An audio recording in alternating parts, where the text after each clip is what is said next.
Magandang hapon po sa inyong lahat. Meron po tayong pahayag mula sa ating kagalang-galang na Pangulo ng Pilipinas, Benigno Aquino III, sa mga mamamayan sa Luhad, Datu.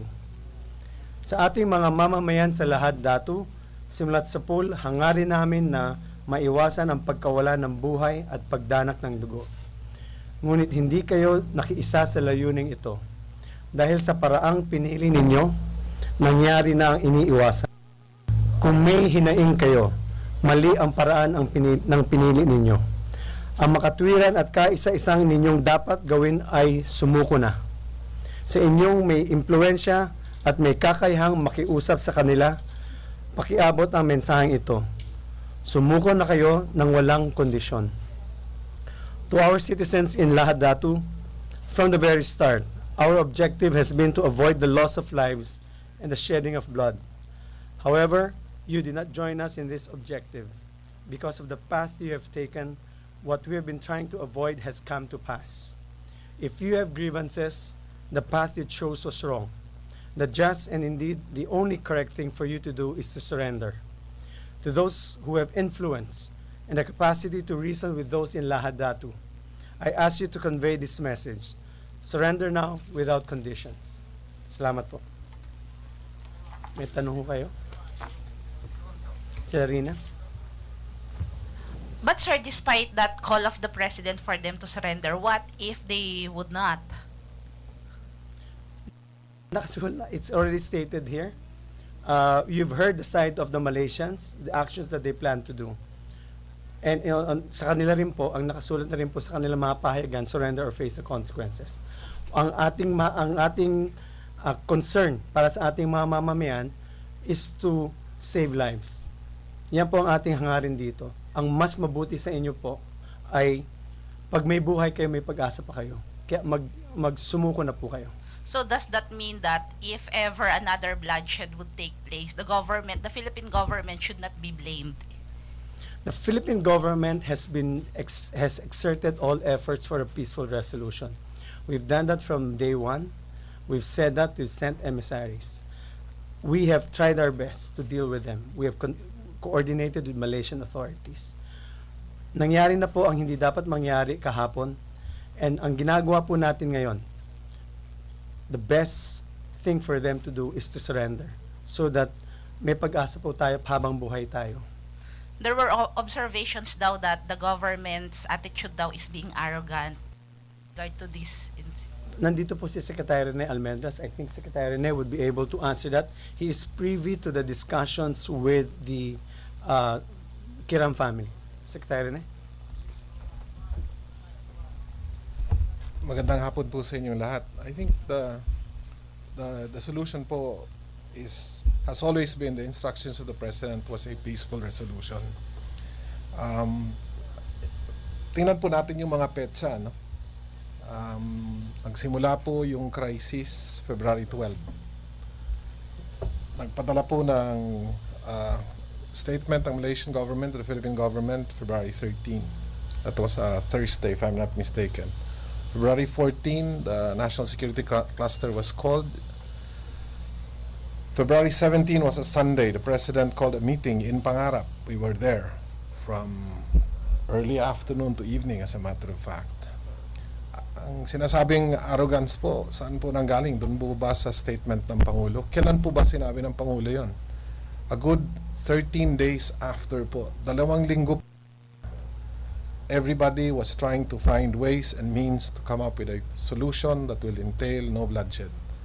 So, by the time that statement of the President came out, as a matter of fact, the night before, that's the President had his press con, that the statements there too were also discussed with the Kiram family po. The idea is na every possible means po was done. All options were done. There were military interactions, there were diplomatic interactions, there were political interactions at all levels. So, I don't think po that the statement na arrogant po is appropriate. At an appropriate time, all the details of all the discussions, all the activities will be explained.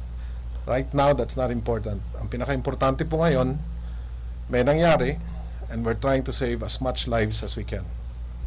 Sir, last night, there's this statement that yung small window of opportunity na nakikita nyo. So, may ginawa na ba? Did you communicate with the Kiram family after what happened yesterday? There was a lot of communication throughout yesterday. Secretary Laila de Lima was in direct contact with that side of the grupo. Secretary Del Rosario was in contact with the Malaysian diplomatic organization. As a matter of fact po, we were at the presidential situation room as early as about 3 o'clock. I think the first set of discussions said na we need a feedback from them by 6, naging 7, naging 8, naging 9, naging 10.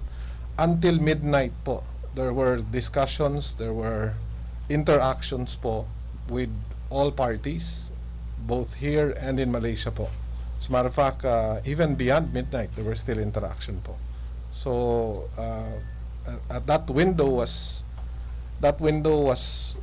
pursued at all possible cost po. Secretary, I'm JP Soriano from GMA. Sir, nung kahapon po ba, you said yung nagkaroon po ng discussion in all levels, pero nung oras po ba mismo na or nagkaroon ng enkwentro, nalaman po ba ng Philippine government yon? Naabisuhan po ba kayo ng Malaysian government na ito na, we will tapos na yung ano namin and we will go after the them? interaction po was heavy after the incident. Okay, so as to whether we were advised by the Malaysian government about their action, ang official statement po ng Malaysians, if you refer to the embassy statement last night, was na they did not provoke it. There was an incident, there was a reaction, there was a counter-reaction on a series. Pasensya na po kayo, it's hard to say anything because things need to be verified. Okay, but there's two versions of the incident yesterday. There's the Kiram version, there's the Malaysian version.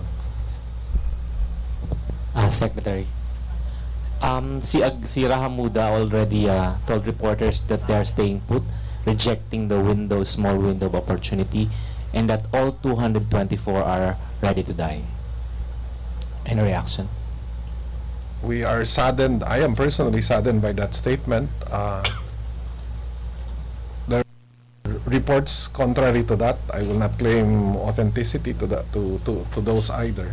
The President's statement is very clear po. Kung kayo po kung nangyari po sa inyo to, parang if you had a house and then somebody comes into your house armed, how would you react? Okay. Baka naman sabihin we're defending the other country. No, there's a series of actions that happen because there's a series of reactions that happen because of an action, which if it were to happen to you, you would also understand a series of reactions po. Why not talk directly to the Sultan, like a cabinet level, a secretary meeting the Sultan to resolve this, than waiting for the Sultan to come to you? That happened, sir. From day one, on the 13th, on the 14th, Secretary Llamas and Secretary Garcia did go and talk to them. That happened. Bakit po sinasabi na walang member of the cabinet who stepped out of their way to talk to them? No. From day 2, the 14th, Secretary Garcia is a member of the cabinet. He's the national security advisor. Secretary Llamas who was working with Sabah on another issue was one of those who joined, hoping that it could work. I've been covering this story for several days, and it's my first time to learn that you have sent such a high-level, cabinet secretaries. We only knew about Yusek Brillantes, Mujib, a police general, another member of the military establishment. So maybe that explains why. So we correct that impression that there was no secretary who went there. As a matter of fact, the appeal was after the first initiative. The reply was honorable. They wanted an honorable discussion or an honorable agreement. So why was Governor Hataman chosen? Because Governor Hataman speaks Tausug. Why was General Kirol chosen? Because he is a Muslim. why was the secretary in the Department of Justice chosen? I'm sorry, I really don't remember his name, because he was also a Muslim. So if the first set of people who were sent, which were cabinet members, were not effective, another set was sent, deemed to be more effective, by sending people who could adhere to the request of the family po. What's the situation now in Lahad Datu? I am sorry, I do not know exactly what the situation in Lahad Datu is, sir. But Raha Mood is still there, and Yes, all we are told he is still there. They're still in the campo. Sana, right now the most important thing po is we want to avoid any more bloodshed. There was an incident yesterday. Our primary purpose now, and the President has been very active all throughout. Okay, the President was on this all the way till midnight, even beyond midnight. The previous days, the same thing po. So, there will be a time when all of these details can be discussed. We don't mean to engage into an argument of who said this, who said that. Huwag na lang po. The important thing right now is you want to save lives. You want to prevent further bloodshed. And I firmly believe that we have, as a government, done everything we possibly can and continue to do so to prevent the additional bloodshed po. Let me say something also. There is no one in this cabinet who is anti-Muslim. We are all concerned for the lives of Filipinos. Mahalaga po sa atin ngayon na sabihin na po sa kanila na sumuko na po kayo. Dahil ito na lamang po, maaring ito na lamang po ang inyong tanging magagawa, dahil hindi po natin alam kung ano pong gagawin ng mga Malaysian authorities. Nangyari kahapon, at meron nung namatay rin po sa side po ng mga Malaysians. So hindi po natin alam anong klaseng action ang gagawin nila.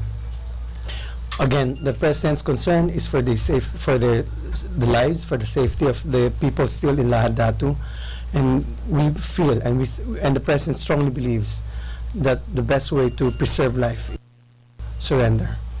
And again, let me emphasize, no one in this cabinet, paulit-ulit po sinasabi ng pamilya Kiram na anti-Muslim si Secretary Rojas. Wala po sa kabinete ang anti-Muslim.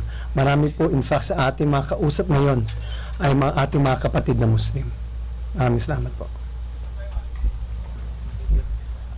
Okay?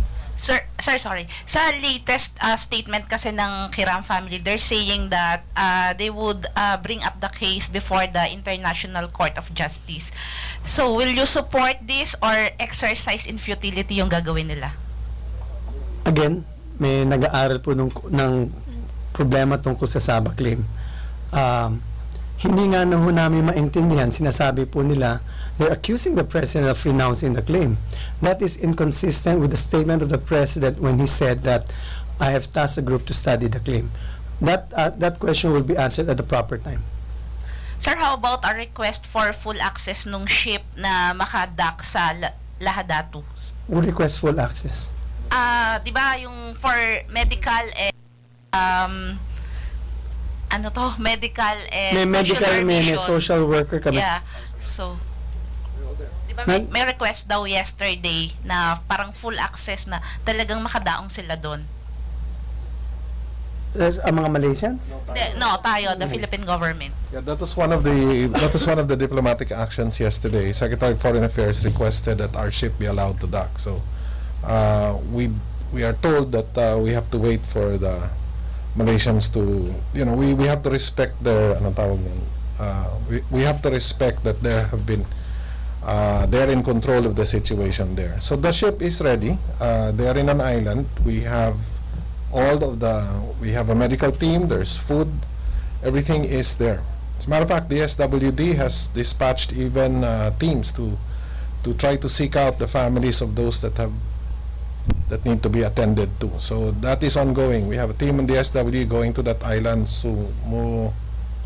Sorry, I forget the name of the island. There's a DSW team on the way there to try to address those that have been affected. But until when are we going to wait for Malaysia's response, considering that there are, I think, 5 people who are wounded dun sa incident yesterday?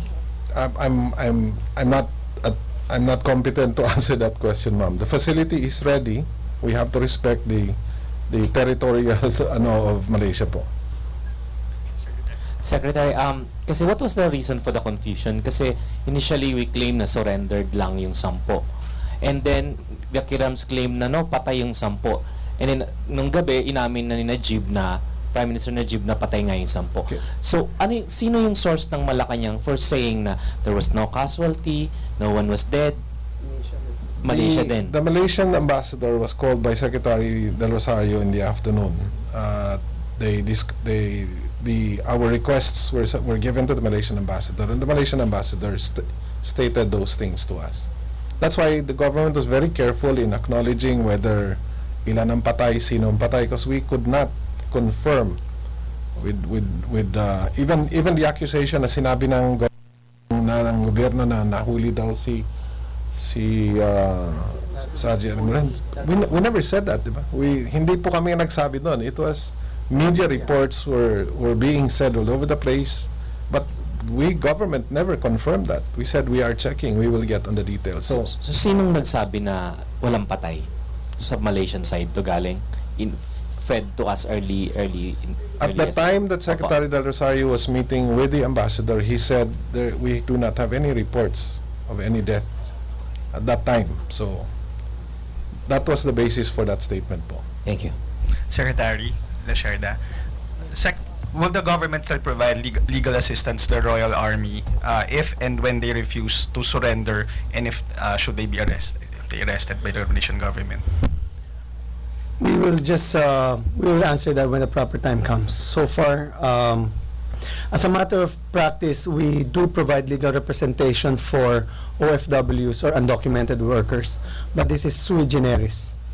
So this is something that we will discuss at the proper time. They have not surrendered, so there's speculate on.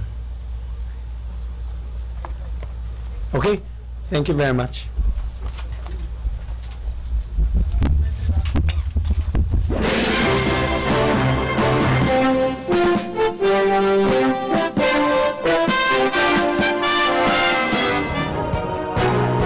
This program was brought to you by PTV News Center.